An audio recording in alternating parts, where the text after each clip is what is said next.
Pas mal de personnes critiquent, la France, notamment au niveau de la fiscalité, mais la réalité, c'est que la fiscalité est très, très élevée pour les personnes qui ont des hauts revenus. Ça, on est complètement d'accord.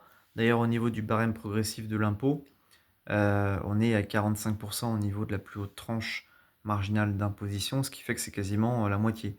On te prend la moitié de tes revenus, via l'impôt sur le revenu, si tu as des très, très gros salaires. Par contre, si tu as des salaires modestes, classe moyenne, oui, tu payes un peu d'impôt sur le revenu, mais ça va. C'est pas non plus la mort, surtout en tant qu'auto-entrepreneur, micro-entrepreneur, avec le versement libératoire, c'est quasiment une niche fiscale, tu payes, très peu d'impôts.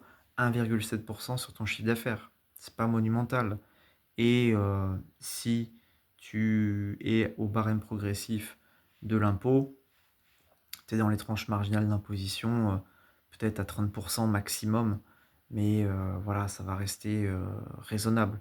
Donc faut pas se plaindre tout le temps en sachant que quand tu es en entrepreneur, enfin micro-entrepreneur, auto-entrepreneur, voilà, ça reste, un statut qui est, pas hyper onéreux au niveau fiscal et social. Alors oui, tu as pas beaucoup de protection sociale. Oui, tu payes des cotisations retraite, OK.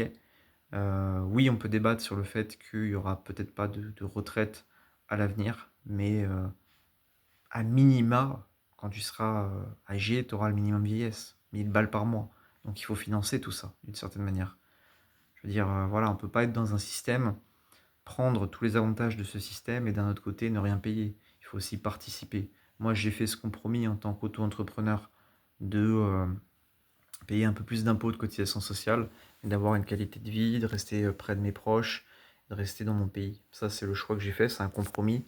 Donc voilà, il ne faut pas non plus critiquer en veux-tu, en voilà, il faut être aussi responsable. Oui, on a une taxation folle. Oui, on a pas mal de cotisations sociales en France. Il faudrait que ça baisse, bien évidemment. Mais si tu es auto-entrepreneur, micro-entrepreneur, globalement, ça reste assez avantageux. C'est presque une niche fiscale. Si tu passes en société, tu as des combines pour faire des économies d'impôts, pour déduire la TVA, pour déduire pas mal de frais finalement. Et oui, tu peux réussir en France en tant qu'entrepreneur, j'en connais plein qui ont réussi. Bien évidemment que tu as un boulet accroché à tes pieds, mais il y a des possibilités. Tu peux commencer en auto-entreprise, tu peux passer ensuite en SAS.